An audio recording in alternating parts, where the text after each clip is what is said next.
Okay, welcome to the semi-final, to the match for the semi-final between, it's going to be MacedonianTsar and Minot team taking on Redskin and VMRedskin. So let's take first a look at Minot's Athenian army. So we got, in the very middle, we got 4 pikemen, then they're flanked by 3 units of thorax swordmen, 3 on each side, so that would make for 6 of them, and then an extra thorax hoplite.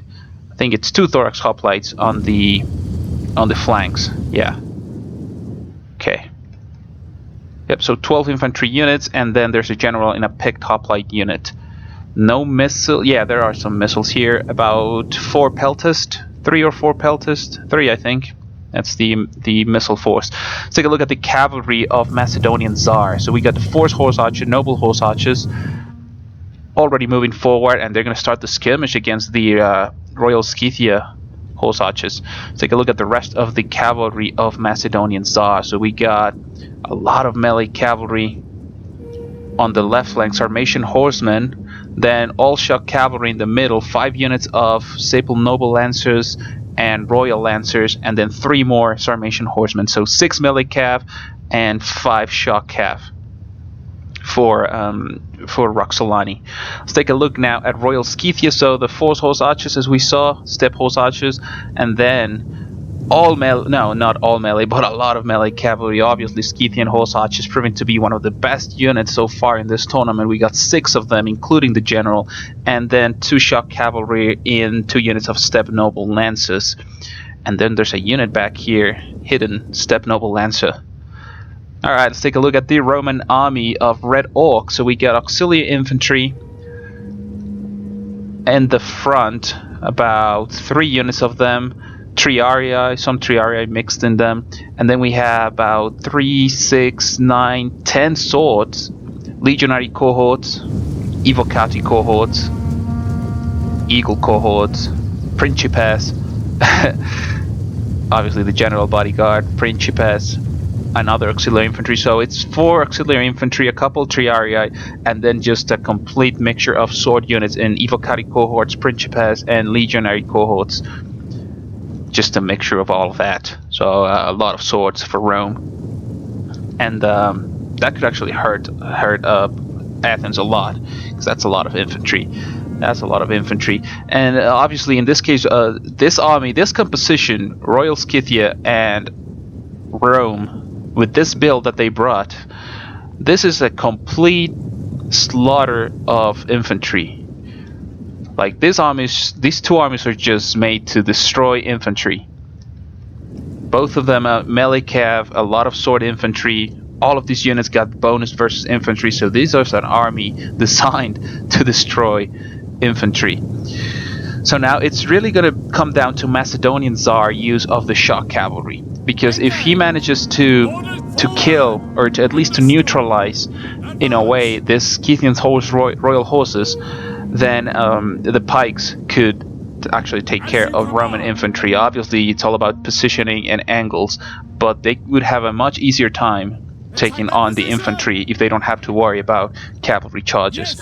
So MacedonianTsar is going to have to be very active with his cavalry, trying to catch them, maybe not isolated because they are really close to each other, but try to get good charges. That's going to be the most important thing, to get trample on and charge. If he gets that right, he'll have a chance to take down these units, because otherwise it's just too much anti-infantry. These pikes could prove decisive, of course. These pikes could get rid of the infantry, the cavalry, anything. You know, pikes are OP in this game. You just have to get them in the right position, otherwise they are absolute trash once they get flanked. So here we go, he's getting charged, he's getting trampled down, but he's charging at the infantry, and he's actually charging some of the swords and some of the spears. Royal Scythia is doing the same thing, getting his charge on the thorax swordmen. I don't think that's going to be as effective, because he needs time to be able to kill them, and he doesn't have time. He's behind enemy lines, and he's immediately getting countercharge. Here comes the countercharge from Redskin, completely catching these step noble lancers, which now are in a world of trouble, completely outnumbered and completely outflanked. But here comes the Athenian infantry, hopefully trying to get into that engagement on the back, so they can get rid of these horses and, you know, just help along in the cavalry. I mean, in the infantry fight. The horse archers, he's just getting them to move. These horse archers for Royal Scythia very passive, just sitting in the back row and just shooting from that angle. Rome already getting a good engagement on the left flank, but they need to bring in more support, and it's coming. Slowly but surely the support is coming. They should be able to overrun this flank, because it's only 2 units, 2 Athenian thorax hoplite against about 5 or 6 Roman units, so they should be able to clean that up pretty quickly. But the opposite is actually a symmetric battle, because the same is true for Athenians on the right flank. They are completely outnumbering this flank. They can overrun it. So I think he should move his pikes all the way to the left, try to come and support this flank, maybe deploy them behind this line. Oops, sorry. Maybe deploy them back there and maybe back there. So you can, so they can get a good engagement. And yes, there is a little bit of lag, but I think it's playable. These Royal Lancers going down as expected. Like I said, they get completely surrounded and completely outnumbered. They were not gonna last too much anyways. But the support is coming in. They might be able to save this one. This one is gone. And there's another one wavering in the back, only 26 men left, so this one actually rallies. That, oh, they pull away. Oh, he's going for the archers. Oh, the peltast. So Reeds can move there because that's his general that's gonna charge into the hoplites. Risky move, and he gave up this unit which they had already brought down to, oh, never mind, it actually just routed. It went from completely rally to routing. Okay, so this is what I was talking about. He should get the flanking maneuvers around or through this gap, but apparently he's just gonna blob up in the center. That wouldn't be good. Then on the cavalry fight here, it seems Roxolani might be able to get the upper hand. They're just completely outnumbering on this flank, and like I said, the support came in, and now Royal Scythia is in a world of pain, because now they're fighting spears with the cavalry, and Roman infantry is barely able to hold. So, you know, they're kind of exchanging flanks.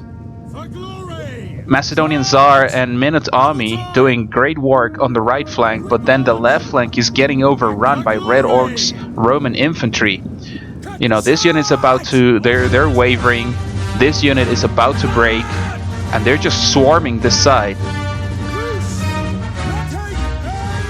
Rook, thank you for this, for the follow, man. So now Scythian horse archers still fighting it out in the melee against another melee cavalry, so pretty balanced there. They got the numbers, they got some support from auxiliary infantry. But Athens just doing a great job at pushing through.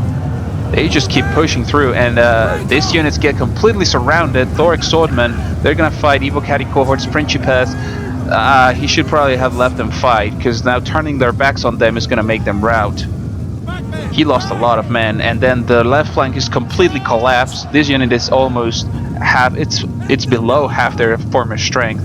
This place, he should spread them out, because now they're getting flanked. If he had gotten a thinner line like that, he would have probably covered more ground. But, you know, they'll still do fine from the front. They're definitely getting a good fight from the front, but they're getting flanked now. And now VMRedskin is starting to swarm the rest of the infantry. Minot has to bring back these 2 units to the fray. He's gonna need every single man he can muster. The cavalry fight goes clearly in Roxolani's favor. Like, just all this melee cav just completely destroyed Royal Scythia, because now they're only down to the horse archers, and they're not gonna last too long. So it's gonna be, it seems it's gonna be Roman infantry versus. It's gonna be Roman infantry taking on Royal Roxolani cavalry. That seems to be the case. I mean, there's still plenty of infantry left for Athens. Still at least, I see at least 3-4 units of infantry.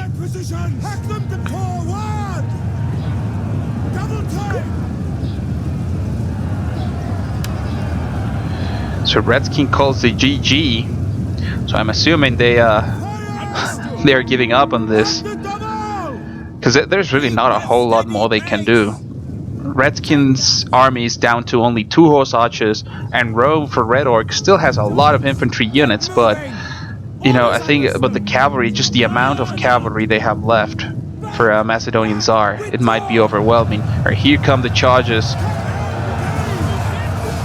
And this infantry, Evocati cohorts, they're not gonna last too long. They're completely swarmed, completely surrounded, and now here come the... oh no, these are horse archers. I don't know, it'd still be close, because you gotta think it's only 1 unit of pikemen holding 3 infantry units. They're not gonna last too long, but if they last enough for... okay, this unit is about to rout. If this unit routs, then he frees up all this chunk of units, and he can bring them to support the rest of the fight. That would be game, but it's a matter of doing it quickly enough before this unit collapses and the rest of the army just breaks down. Oh, they managed to kill the 2 sword units on the left flank, so now he's got 2 spare infantry units that are coming into the fray. This is not GG by any means yet. But now the general is routing. If this general routes, then it's going to be a mass rout. There is the general. General dies, so now it's GG. Yeah, now there's no chance. Because this unit's Roman army is just completely surrounded. And this pikemen, like I said, you see, this is what I was talking about. Regular pikemen just held their own against 3 units of Roman infantry. That's why pikes are so strong, but you have to get them into the right position. You really have to get them into the right position. And now, hold on, they might turn this around. The Roman infantry is... okay, they routed one of the units. The pikemen are down to 33 men. But you know, they still got picked hoplites. Hoplites now. It was close. But it's just so many units left. Here, and they have the general alive, so that could be the... that could seal it, actually. Because they... yeah, now this one is routing. This one is routing. Yeah. Even the horse archers had to get into the melee fight. Everything. So that's it. Only 1 unit left. It's already routing. It's wavering, and it will rout any second now. So that's it. That's gonna be GG. Great game. So that's a victory for let me update it here. There it is. A victory for Macedonian Tsar and Minot. So that's 1-0. That's 1-0. Remember, it's a best of 3. So now Redskin and VMRedskin are gonna fight for a chance to come back and tie this up. Frozenbeck, thank you for this follow, man. Alright guys, we're just gonna wait for them to set up in the next battle. Shouldn't take too long. Don't go anywhere.